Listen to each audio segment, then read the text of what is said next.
आफियत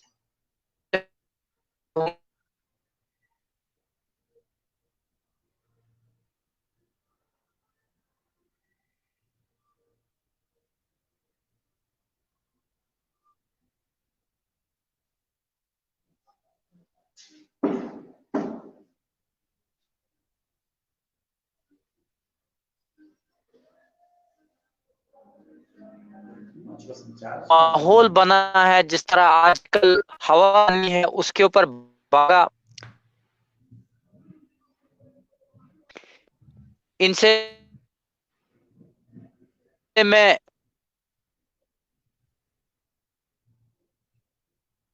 काफी माजिद मलिक साहब, जो कि एडवोकेट भी हैं, सोशल वर्कर भी हैं, जितने नाम लगाए जाए, जितना ओहदा दिया जाए उतना कम है। अक्सर आप माजिद साहब को आए दिन सोशल मीडिया पर देखते रहते हैं। कभी ये भद्रवाह की डिमांड करते रहते हैं, कभी पूरा चिनाब वैली की डिमांड करते हैं, कभी भद्रवाह से डिस्ट्रिक्ट की डिमांड करते हैं, तो कभी चिनाब वैली के लोगों के लिए बिजली फ्री की डिमांड करते हैं। तो आज आइए इन्हीं से बात करते हैं, आखिरकार क्या मौजूदा हालात है जम्मू कश्मीर में। माजिद सर, आपका बहुत बहुत स्वागत है एटीएन न्यूज में। शुक्रिया कफायतुल्लाह साहब, शुक्रिया।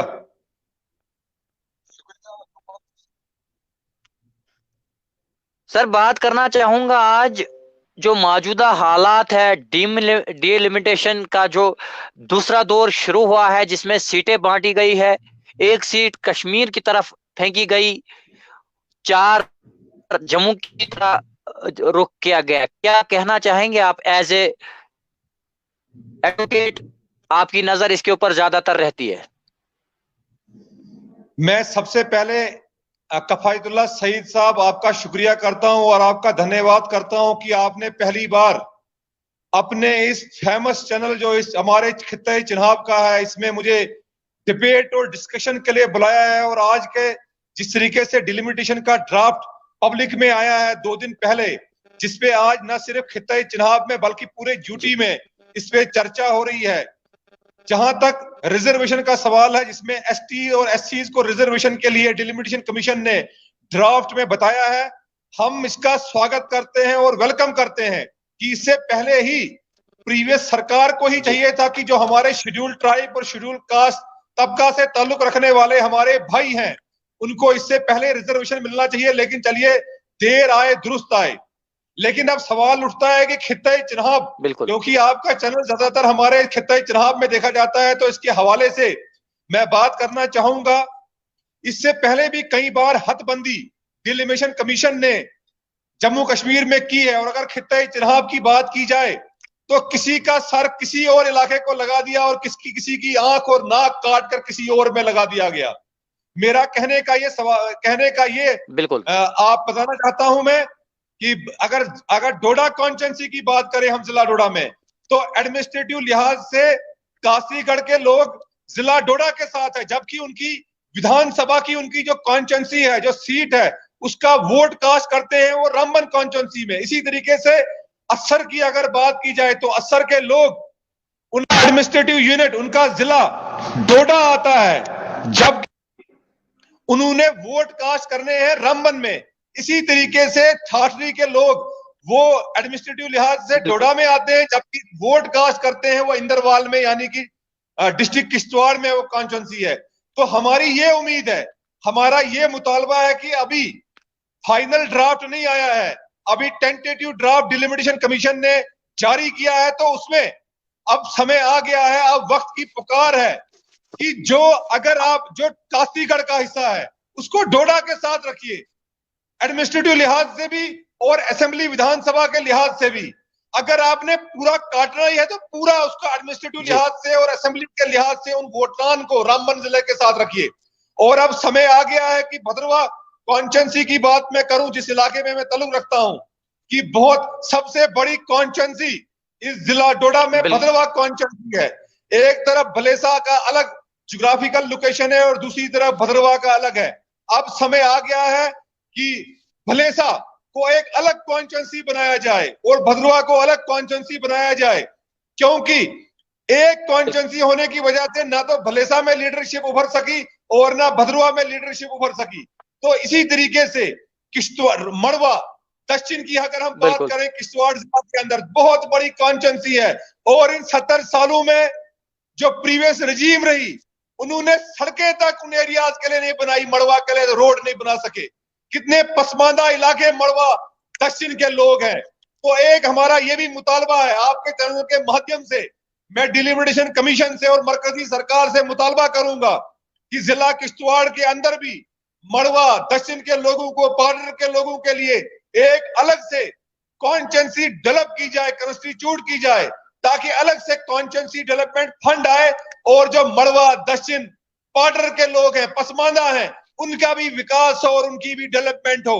और इसी तरीके से हमारे, मैं भद्रवाह की आपको बात करूं कि सियासी मफादात को मद्देनजर रखते हुए भद्रवाह के साथ शांगड़ू इलाका हुआ करता था, प्राणू का इलाका हुआ करता था, शिवा का इलाका है, त्रोल का इलाका है, उनको भी सियासी बुनियादों पे उनका एडमिनिस्ट्रेटिव यूनिट भद्रवाह के साथ है, बहला तहसील के साथ है, जबकि वो वोटर डोडा कॉन्स्टिट्यूंसी के हैं। तो पुल डोडा तक हमारी जो कॉन्स्टिट्यूंसी है उसको यहाँ पुल डोडा तक एक्सटेंड किया जाए। मरमत भी हमारा हिस्सा हुआ करता था, असर हमारा भद्रवाह कॉन्स्टिट्यूंसी का हिस्सा हुआ करता था 90 से पहले, दोबारा उनको जोड़ा जाए, जबकि भलेसा को अलग एक कॉन्स्टिट्यूंसी क्रिएट की जाए। और मैं आपके चैनल के माध्यम से बताना चाहता हूं कि जिला डोडा में भी शेड्यूल ट्राइब यानी गुजर और बकरवाल आबादी के लोग बहुत ज्यादा रहते हैं। तो हम मुतालबा करेंगे आपके चैनल के माध्यम से कि उनके लिए भी एक अलग कॉन्स्टिट्यूंसी क्रिएट की जाए। देखा जाए कि जिला डोडा में सबसे ज्यादा गुजर तबका के, एसटी बरादरी के हमारे भाई कहां पे रहते हैं, उनके लिए कॉन्स्टिट्यूंसियां बनाई जाए।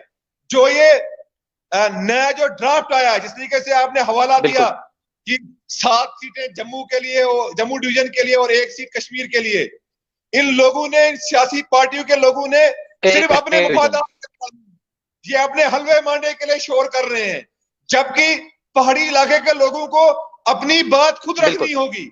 हमारी बात इन्होंने आज तक कभी नहीं की है, लेकिन हमें करनी चाहिए। इस तरह से मैंने आपको कहा कि खित्ता चिनाब में डिलिमिटेशन कमीशन देखे कि खित्ता चिनाब में गुजर आबादी के लोग कहां पे रहते हैं और उनके लिए अलग कॉन्स्टिट्यूंसी क्रिएट की जाए, ताकि यहां से भी उनको भी कॉन्स्टिट्यूशनल अधिकार है गुजर बरादरी के लोगों का भी, ताकि उनको एक अलग कॉन्स्टिट्यूंसी है जो है उनको यहां से मिले।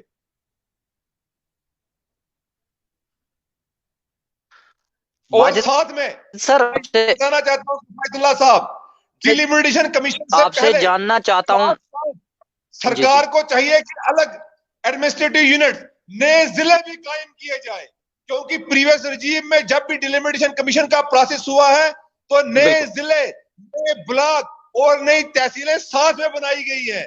तो जिस तरीके से मैंने आपको बताया कि भद्रवाह का एक मुतालबा है हम लोगों का कि हमें एक जिला, अलग से जिला अपग्रेड करके भद्रवाह को जिला घोषित किया जाए, और जो गलतियां साबका सरकारों ने की है, चाहे वो चिंता भाड़ला को ब्लॉक और तहसील का दर्जा न देना, चाहे वो अटखार सरतिंगल धनाला को तहसील और ब्लॉक का दर्जा न देना, भद्रवाह की क्वालिफिकेशन को, भद्रवाह की क्राइटेरिया को इग्नोर करना और जिला का दर्जा न देना, अब समय आ गया है। हमें मरकजी सरकार से उम्मीद है कि भद्रवाह को फुल फ्लैश जिला का दर्जा दिया जाएगा।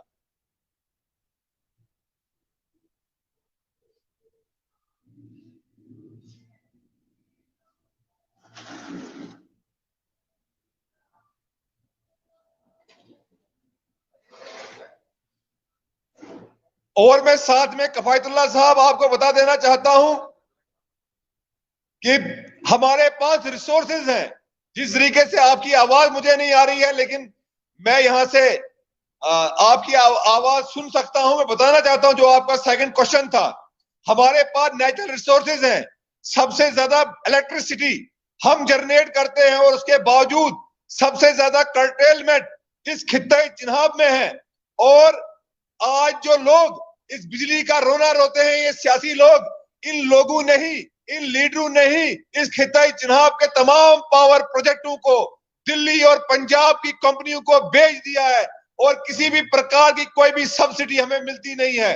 आज तो जो सरकार प्राइवेटाइजेशन का प्रपोजल बनाई बैठी है, वो तो 50% काम सरकार ने करना है। 50% काम तो जो एंटी पीपल काम है, वो 70 सालों में ये पॉलिटिकल पार्टियां, ये नुमाइंदे जिन्होंने राज किया जम्मू कश्मीर पे, ये कर चुके हैं। माजिद सर, हमारा जो सिग्नल था, सिग्नल पूरा टूट गया था, उसके लिए माफी चाहता हूँ सर। मैं बात कर रहा था डीलिमिटेशन के ऊपर बात कर रहे थे हम। तो किस नजर से आप इस डीलिमिटेशन को देख रहे हैं कि जो पूरा मतलब चेंज कर दिया गया है, इसमें 7 सीटें जम्मू में, 1 सीट कश्मीर में?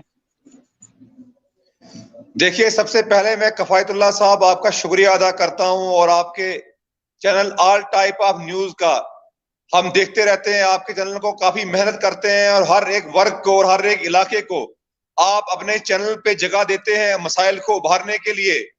जहां तक आपके इस प्रश्न का उत्तर है, डिलिमिटेशन कमीशन का ड्राफ्ट जो 2 दिन पहले आ चुका है, जिसमें 1 सीट कश्मीर में बढ़ाई गई है जबकि 7 सीटें जम्मू में बढ़ाई गई हैं।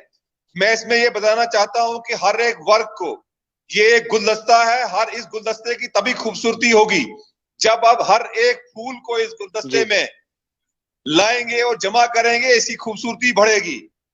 लेकिन हदबंदी उस हिसाब से होनी चाहिए कि इस तरह से ना हो कि जिस तरीके से प्रीवियस रजीम में क्या हुआ कि एक का नाक काट कर दूसरे के मुंह पे लगा दिया गया और किसी की बाजू काट कर एक दूसरे फर्द को लगा दी गई। कॉन्स्टिट्यूएंसियों का इस तरीके से हदबंदी की गई कि एडमिनिस्ट्रेटिव यूनिट एक डिस्ट्रिक्ट में फॉल करता था और कॉन्स्टिट्यूएंसी दूसरे डिस्ट्रिक्ट में फॉल करती है। जिसका उदाहरण, जिसकी एग्जांपल मैं आपको चिनाब वैली से देना चाहता हूं। रामबन की जो कॉन्स्टिट्यूएंसी है वो असर तक है, वो यहां तक ये कासीगढ़ तक है। इसी और उनका एडमिनिस्ट्रेटिव यूनिट जो है वो जिला डोडा में है, जबकि कॉन्स्टिट्यूएंसी इन लोगों की रामबन में है। कोई भी उनको ओन करने के लिए तैयार नहीं, उनसे उनके मसाइल, उनका समाधान नहीं हुआ, बल्कि उनकी प्रॉब्लम तो और ज्यादा बड़ी है।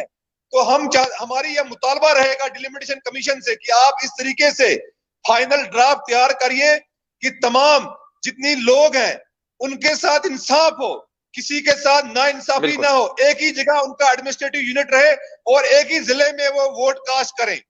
और साथ में चिनाब वैली में भी मैं बताना चाहता हूं, एक बहुत बड़ी तादाद शेड्यूल्ड ट्राइब तबके की है, एसटी तबके की है, गुजर तबके की है और बकरवाल भी है। हमारा मुतालबा है कि उनको भी पॉलिटिकल रिजर्वेशन उनको भी दी जाए, उनको भी एक खित्ते चिनाब से देखा जाए किस इलाके में वो ज्यादा है, वहां से उनके लिए एक सीट असेंबली की क्रिएट की जाए। और साथ में हमारे इस चिनाब वैली में, इस जम्मू कश्मीर में मैं कहूंगा सबसे दूर अफादा इलाका अगर कोई है, कट ऑफ इलाका कोई है, तो वो मड़वा दक्षिण है। अभी तक सड़कें, स्वास्थ्य सुविधाएं और तरह की एसेंशियल सर्विस उनको उपलब्ध नहीं है। इन 70 सालों में जो पॉलिटिकल लीडरशिप हमारी रही, जो प्रीवियस रजीम जो सरकार में रहे, जो मुख्यमंत्री रहे, उन्होंने इन दूर अफादा इलाकों के लिए कुछ नहीं किया। तो आपके चैनल के माध्यम से मैं मुतालबा करना चाहूंगा डिलिमिटेशन कमीशन से और सरकार जैसे जो केंद्र की सरकार है कि आप जिला किश्तवाड़ में भी एक नई कॉन्स्टिट्यूएंसी क्रिएट करिए ताकि मड़वा और दक्षिण के लोगों को भी उभरने का मौका मिले, उनका विकास भी हो। और भद्रवा कॉन्स्टिट्यूएंसी भी एक बहुत बड़ी कॉन्स्टिट्यूएंसी है।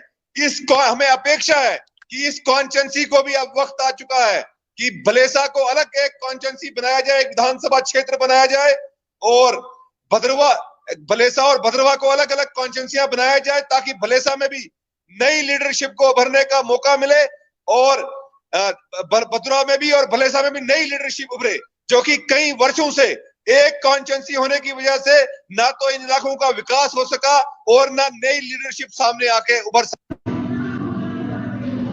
माजिद सर, बात करना चाहूंगा चिनाब वैली खिते की। जिस तरह आप चिनाब वैली खिते के ऊपर बार बार बात करते हैं, चाहे आप भद्रवा से इसको रिप्रेजेंट करते हैं या डोडा से रिप्रेजेंट करते हैं। बात करूंगा बिजली के ऊपर, पीडीडी के ऊपर। जो जखीरा हमारे पास है, बहुत बड़ा जखीरा, दिल्ली, चंडीगढ़, हरियाणा, राजस्थान, बहुत ज्यादा शहरों को हम बिजली यहाँ से प्रोवाइड करते हैं।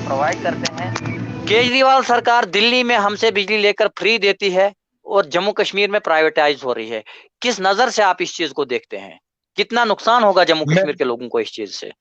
मैं कफायत साहब आपको इसमें बोलना चाहता हूं कि जो सरकार का स्टेप है पीडीडी डिपार्टमेंट को प्राइवेटाइजेशन करने का, मैं सख्त अल्फाजों में इसका नुक्ताचीनी करता हूं और क्रिटिसाइज करता हूं, और साथ में जी बताना चाहता हूं कि खित्ता चिनाब जम्मू कश्मीर में अगर इलेक्ट्रिसिटी कहीं से पैदा होती है तो खित्ता चिनाब से पैदा होती है।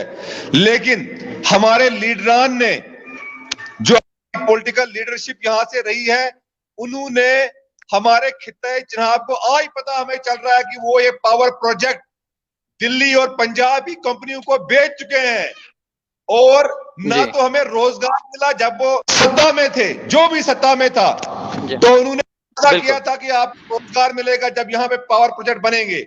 लेकिन उन्होंने साइलेंटली एक साजिश के तहत अपने सेल्फ इंटरेस्ट को मद्देनजर रखते हुए तमाम पावर प्रोजेक्ट दिल्ली और पंजाब की कंपनियों को बेच दिए। 50% बिजली विभाग जो है बिक चुका है, ना हमें सब्सिडी मिली, ना हमें रोजगार मिला, उल्टा चराग चराग तले अंधेरे वाले हालात हमारे इस खित्ते चिनाब अंधेरा में है। और सरकार 50% जो हमारे पास कंट्रोल बचा है, उसको भी ये बाबू लोग जो जम्मू कश्मीर में इस वक्त हैं, ये उसको दूसरी कंपनियों को भेजना चाहते हैं, जिसकी आप मुखालफत करते हैं। अफसोस तो तब होता है, हमारे बिल्कुल लोग इतने साल तक सत्ता में रहे, पावर मंत्री यहां से रहे, हमारे यहां से हमारे जम्मू कश्मीर के मुख्यमंत्री यहां से रहे, लेकिन कभी भी असेंबली में बिल्कुल खित्ते चिनाब के एमएलए ने ये बात करते हमने नहीं सुना कि इन्होंने बोला हो कि खित्ते चिनाब में गुप्त अंधेरा है, वहां पे कर्टेलमेंट है, बल्कि हम बिजली जनरेट करते हैं, खुदारा हमें सब्सिडी दी जाए, खुदारा हमें 24 इलेक्ट्रिसिटी दी जाए। कभी इन्होंने ऐसा नहीं किया। उल्टा ये हुआ, पावर प्रोजेक्ट भी भेज दिए गए, और साथ में पूरा खित्ता चिनाब इस पानी की वजह से एक डेथ ट्रैप बन गया। आए रोज एक्सीडेंट होते हैं, साइल इरोजन हो रहा है, और एक डेथ ट्रैप बन गया। आए दिन किसी का भाई गुजर रहा है, किसी की बहन गुजर रही है, किसी के कोई यतीम हो बिल्कुल गया। सारा दोष मैं अगर किसी को देता हूं, अपने यहां से मुंतखब हुए जो नुमाइंदे हमारे रहे इन 70 वर्षों में, इन्होंने इस खित्ते चिनाब को बेच दिया। आज हमें पता चल रहा है, आज किस मुंह से महबूबा मुफ्ती और उमर अब्दुल्ला बयान देते हैं कि पावर प्रोजेक्ट जो है वापस हम लेके रहेंगे। आप ही ने तो इनका सौदा किया, आप ही ने तो इनको बेचा, अब क्या बचा है? 50% माजिद अब सिर्फ साहब, नौकरियां बची एक साइड से उन एक साइड से को भी एक वक्त पे इन्होंने इनको 50% को बेच मैं दिया, दूसरी मैं साइड से हमारा जी करूंगा आपके चैनल के माध्यम से, खित्ते चिनाब के जितने जी भी यहाँ पे समाजी कार्यकर्ता हैं और जिनको थोड़ी सी इस खित्ते के लिए हमदर्दी है, वो मिलजुल कर एक प्लेटफॉर्म क्रिएट करें, ताकि कम से कम 5 से 10% इलेक्ट्रिसिटी खित्ते चिनाब की हमें मिले। यहां से बिजली दिल्ली जाती है, और दिल्ली से कुछ पॉइंट बिजली दोबारा खित्ते चिनाब को दी जाती है। ये हमारे साथ बहुत ज्यादा नाइंसाफी है। आज हड़ताल तो खत्म हो गई, लेकिन 10 घंटे की कर्टेलमेंट अभी खित्ते चिनाब के रामबन, डोडा और किश्तवाड़ जिले में हो रही है। ये हमारे साथ इंसाफ नहीं है, ये बहुत नाइंसाफी सर हमारे साथ है। माजिद साहब, इसके जिम्मेवार माजिद कहीं सर ना कहीं आपसे वो जानना लोग चाहता हूं, आपसे जानना चाहता हूं आपसे जानना चाहता हूं जहां पर डोडा, रामबन, भद्रवाह की, किश्तवाड़ की बात आपने की, 10 घंटे की कटेलमेंट, वहीं पर एक ऐसा इलाका भी है जहां पर अभी तक बिजली देखने को नहीं मिली है, हंजर, मड़वा, दचन, जहां पर अभी भी एक रुफुल इस्लाम नामी लड़का, जिसने जम्मू प्रेस क्लब में प्रोटेस्ट किया, हंगर स्ट्राइक की, आंखें बंद करके, आंखों पे पट्टी बांध कर एक मतलब बहुत बड़ा प्रोटेस्ट किया, उसने ये बताने की कोशिश की हम अभी 1947 से पीछे जी रहे हैं, हमारे पास रोड कनेक्टिविटी नहीं है, हमारे पास टेलीकम्युनिकेशन नहीं है, हमारे पास इलेक्ट्रिसिटी नहीं है, जबकि हिंदुस्तान का, मैं दुनिया का सबसे बड़ा दरिया अगर कहीं से बहता है वो जम्मू कश्मीर से और किश्तवाड़, मड़वा, दक्षिण से ही बह रहा है, तो वहीं पर बिजली नहीं है। क्या दिल्ली को पहले जरूरी देना था कि मड़वा, दक्षिण को देना था? मैं कफायतुल्लाह साहब आपको इसमें यही आपका आंसर देना चाहता हूं, जिस तरह से मैंने पहले बताया कि क्या किश्तवाड़ जिले से मंत्री नहीं रहे? बड़े बड़े बिल्कुल पदों पे किश्तवाड़ जिले से मंत्री रहे, जिन्होंने सत्ता का सुख 70 वर्षों तक भोगा। जो भी पार्टी इक्तदार में आई उसके साथ उन्होंने हाथ मिलाया, नेशनल कॉन्फ्रेंस के वहां से रहे, मंत्री रहे, लेकिन सजाद की अफसोस होता है बिल्कुल कि वो उस इलाके का विकास नहीं कर सके, वहां बिजली प्रोवाइड नहीं कर सके। आज हम लड़ रहे हैं, अब इस सिस्टम को ठीक करते समय लगेगा, 1 साल में या 2 साल में यह सिस्टम ठीक होने वाला नहीं है। जिस सिस्टम को 70 साल में तबाह कर दिया गया, चिन्हाव वैली से मंत्री रहे सबसे ज्यादा, R&B डिपार्टमेंट के, बिजली डिपार्टमेंट के, क्या ये सवाल उनसे पूछना जायज नहीं है? जब आप उनसे ये सवाल पूछते हैं तो वो कहते हैं कि आप बीजेपी के लोग हो, उनको शर्म आनी चाहिए कि आज के दौर में भी आप मंत्री रहे, आप संतरी रहे, आप सत्ता के करीब रहे, लेकिन आप मड़वा दक्षिण तक सड़क नहीं पहुंचा सके, आप मड़वा दक्षिण के लोगों को टेलीफोन की सुविधा प्रदान नहीं कर सके, आप मड़वा दक्षिण के लोगों को स्वास्थ्य सुविधाएं, बिजली की सुविधा उपलब्ध नहीं करवा सके। इसके लिए जिम्मेवार जो सत्ता में लोग रहे, जिन पे हमने भरोसा किया, जिनको भारी मतों से जिता के हमने विधानसभा में भेजा, वो जिम्मेवार रहे। लेकिन हाँ, देर आए दुरुस्त आए।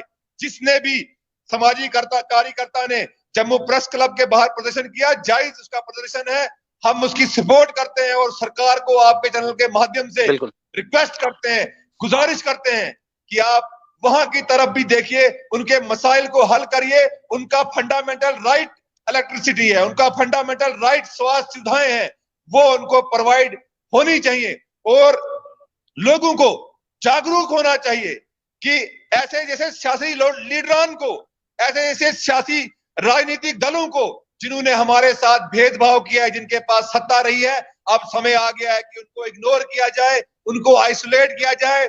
युवा डेमोक्रेटिक राइट है, बाबा साहब भीमराव अंबेडकर ने हमें यह राइट प्रदान किया है।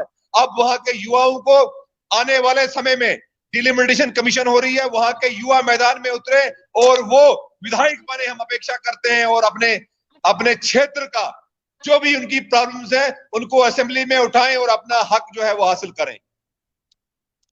माजिद सर, जानना चाहूंगा, भद्रवा को मिनी केरला के नाम से जाना जाता है, तो भद्रवा के लोग लगभग 70 साल हो गए हैं भद्रवा में कॉलेज मिले हुए को, उसके बाद यूनिवर्सिटी मिली है। हिस्ट्री बताती है कि जब चाइना, इंडिया और बहुत सारे मुल्क एक साथ थे, भद्रवा के सरतंगल इलाके में एक चाइना की यूनिवर्सिटी भी हुआ करती थी। आखिरकार भद्रवा को इतना डेवलप पढ़ाई में कब भद्रवा को डिस्ट्रिक्ट मिलेगा? देखिए, हमारे साथ और वही बात आती है कि हमारे साथ प्रीवियस रजीम ने बहुत ज्यादा हमारे साथ नाइंसाफी की है, और इसके जिम्मेवार कहीं ना कहीं हम खुद भद्रवा के लोग भी हैं, मेरा ये मानना है।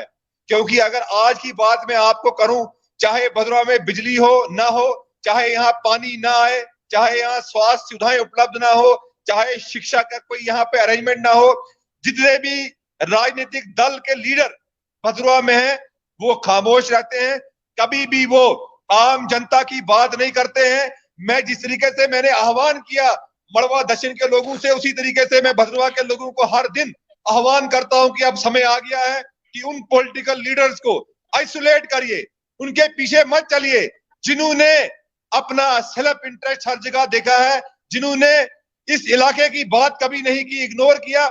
हमारा सबसे पहला डिग्री कॉलेज भद्रवा में 1954 में था, आज वो कॉलेज पूरा तबाह बर्बाद हो चुका है। वहां पे कोई भी आज ना इंफ्रास्ट्रक्चर है, ना परमानेंट एम्प्लॉइज है, ना कोई नया सब्जेक्ट वहां पे खुला। हमारा यूनिवर्सिटी कैंपस डिफंक्ट हो चुका है, कोई बोलने वाला नहीं है, पॉलिटिकल वैक्यूम है इस भद्रवा में। अगर आज के समय में आप मांगेंगे नहीं तो आपको मिलेगा नहीं। मैं गुजारिश करता हूं विद फोल्डेड हैंड भद्रवा के सियासी लीडरान से, यहाँ के समाजी कार्यकर्ताओं से, कि खुदारा इस इलाके के लिए तासुब पैदा करिए, इस इलाके के लिए बात करिए। जब हम मांगेंगे तभी हमें मिलेगा, वरना जिस तरीके से हम इतने वर्षों से इग्नोर हो रहे हैं, हमारे सारे, मैं शहीद साहब आपको बताना चाहता हूं, बड़े इंपॉर्टेंट दफातर भद्रवा में थे। हम वजीरे वजारत रहा है भद्रवा, भद्रवा एक पुराना जिला रहा है, 1965 में सब डिवीजन भद्रवा में थी, लेकिन एक साजिश के तहत हमारी चुप्पी की वजह से तमाम दफातर को भद्रवा से मुंतकिल कर दिया गया, कुछ को किश्तवाड़ लिया, कुछ को डोडा लिया, और आज भी ये सिलसिला जारी है। तब तक मुझे लगता नहीं है हमें इंसाफ नहीं मिलेगा, जब तक न भद्रवा के लोग मुतहिद हों और अपना हक खुद मांगने का प्रयास करें। सियासी लीडरों ने हमें अपने वोट बैंक के लिए बेचा है, हमारा कोई विकास नहीं किया है, जिसका आज हम खमियाजा उठा रहे हैं। सर, जानना चाहता हूं, भद्रवा से सबसे बड़ी शख्सियत चीफ मिनिस्टर रहे गुलाम नबी आजाद साहब, जिन्होंने टूरिज्म में तो काम किया, क्या उन्होंने उस टाइम में भद्रवाह के लिए डिस्ट्रिक्ट की जो मांग थी वो पूरी नहीं कर सके? देखिए, जहां तक आजाद साहब का आपने प्रश्न पूछा है, विद ड्यू रेस्पेक्ट और ऑनर, आजाद साहब एक बहुत बड़े लीडर हैं। वो हमारे यहाँ से विधायक भी चुने गए, वो मुख्यमंत्री भी यहाँ से बिल्कुल रहे। लेकिन जितना उनका कार्यकाल रहा, जितना समय उनको मिला, इसमें कोई शक नहीं है कि आजाद साहब ने टूरिज्म इंफ्रास्ट्रक्चर जनरेट किया, हमारी सड़कों के लिए यहाँ पे काम किया, भद्रवाह कैंपस यहाँ पे हमें दिलवाया। उनकी जितनी तारीफ की जाए वो कम है। उन्होंने विकास किया, जितना समय उनके पास था उन्होंने अपने समय में विकास किया। बिल्कुल लेकिन हमारा एक गिला आजाद साहब से है कि वो जहां उन्होंने अपने समय में हर एक नक एंड कॉर्नर पे नए जिले दिए, नए ब्लॉक बनाए, नई तहसीलें क्रिएट करवाई, दो दो चार चार पंचायतों पे, आजाद साहब से कितना अच्छा होता कि आजाद साहब ने उस वक्त हमें भी, जहां उन्होंने भलेसा के लोगों को अपने कार्यकाल के दौरान भलेसा में एसडीएम कार्यालय खोला, जबकि भलेसा जो है वो हमारी नियाबत थी, वहां पटवार हल्का हमारा था, वहां नायब तहसीलदार तहसीलदार भलेसा का बिल्कुल 2006 तक 5 तक भद्रवाह में तहसीलदार बैठा करता था। तो अगर आजाद साहब ने वहां पे एसडीएम का ऑफिस दिया था तो हमें कितना अच्छा होता कि उस दौरान आजाद साहब भद्रवाह को जिला बनाते, गुंदों के लोग वहां तालियां बजाते और भद्रवाह के लोग यहाँ पे तालियां बजाते।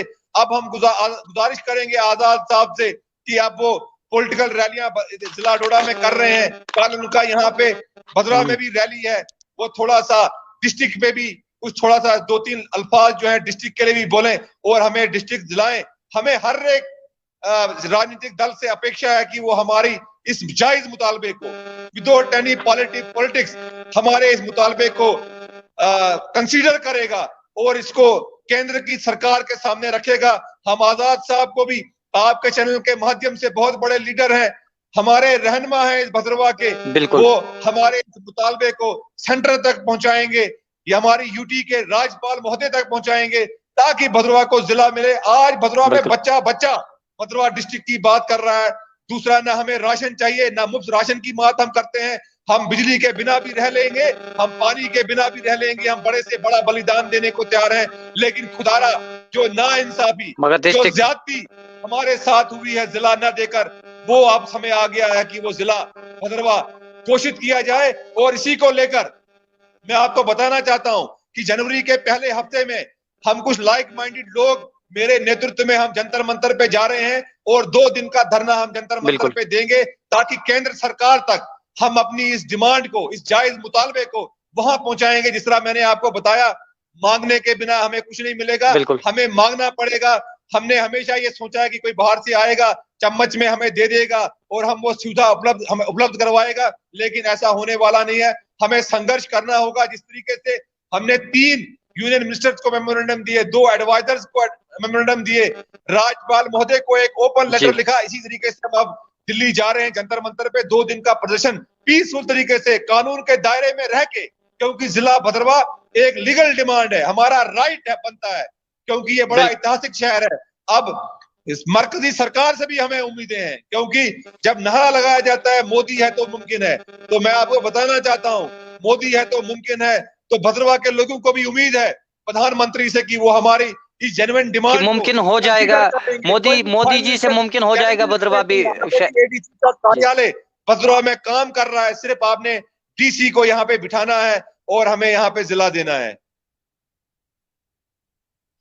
बहुत बहुत शुक्रिया सर। लोगों के लिए क्या मैसेज रहेगा लास्ट में? जिस तरह आपने कहा कि हम दिल्ली जंतर मंतर पर एक धरना प्रदर्शन करने जा रहे हैं पीसफुल, हमारा भी आपको बिल्कुल समर्थन है, साथ है, क्योंकि हम भी चाहते हैं भद्रवाह को डिस्ट्रिक्ट मिले। के लोगों से गुजारिश करूंगा, जो भी बुद्धिजीवी लोग हैं, कि जितने भी आपके, अगर डोडा कपरन की आप मांग करते हैं रोड की, मैं आपका समर्थन करता हूं। आप बिल्कुल एक डिवीजन की मांग करते हैं चिन्हाव वैली के लिए, मैं आपकी मांग का सपोर्ट करता हूं।